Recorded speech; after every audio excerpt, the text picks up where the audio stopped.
বানপানীত পৰিছিলে আৰু এবাৰো পৰিছে। আমাৰ দিখৌ, ব্ৰহ্মপুত্ৰ আৰু দিচাং এই তিনিখনে আমাৰ সমষ্টিটোত সাংঘাতিক ধৰণৰ সমস্যাৰ সৃষ্টি কৰিছে। আৰু দৰিকা নদী, দৰিকাখনৰ সমস্যাটোৰ কথা জানেই। এতিয়া আমাৰ শিৱসাগৰ টাউনখনতো আজি বানপানী উঠিছে, 9 নম্বৰ 10 নম্বৰ ৱাৰ্ডত। আমাৰ কোঁৱৰপুৰ মৌজাটোত উঠিছে। তাৰপাছত আমাৰ আটাইতকৈ বেছি ভাটি বনগাঁৱত উঠিছে, ৰুদ্ৰসাগৰ পঞ্চায়ত। তাৰপাছত আপোনাৰ শান্তিপুৰ পঞ্চায়তত সাংঘাতিক ধৰণৰ বানপানী হৈছে। আৰু বানপানী হৈ গ'ল ইতিমধ্যে আমাৰ হেৰিয়াত দিচাং পঞ্চায়তত।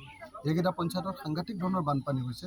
এইটো এইবাৰতো দিখৌ যিমান উঠিছে এইটো আনপ্ৰেচিডেণ্টেড, যোৱাবাৰতকৈ বেছি উঠিব। এইবাৰ সৰ্বকালৰ বেছিকৈ বোধহয় দিখৌ এইবাৰ পানী উঠিছে, আৰু উঠিছে মানে ৰাইজিং হৈ আছে। এতিয়াও ৱাটাৰ লেভেল কমা নাই, বাঢ়ি গৈ আছে। সেইকাৰণে এইটো অত্যন্ত ভয়াৱহ দিশ। মই অলপ আগতে ৱাটাৰ ৰিচোৰ্চ মিনিষ্টাৰক ভিডিঅ' কল কৰি গোটেই বস্তুখিনি দেখুৱালোঁ।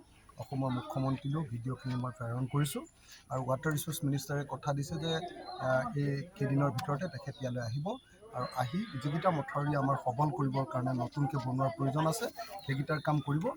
আৰু ইতিমধ্যে আমাৰ বিমল বৰা ডাঙৰীয়াই কৈছে, বিমল মোৰ লগৰ, আমি বন্ধু, আমি ক্লাছমেট আছিলোঁ। তো বিমলে কৈছে ইতিমধ্যে যে আমাৰ ৰিলিফৰ ব্যৱস্থা কৰা হৈছে, 3 দিনকৈ ৰিলিফৰ ব্যৱস্থা। কিন্তু এতিয়া আমাৰ প্ৰয়োজন আছে শিশু খাদ্য, পশু খাদ্য আৰু আশ্ৰয় দিবৰ কাৰণে হয় টিংপাত নহ'লে ত্ৰিপাল। ত্ৰিপালটোৰ ব্যৱস্থা সোনকালে যদি আমাৰ হৈ যায় তেতিয়াহ'লে হৈ যাব।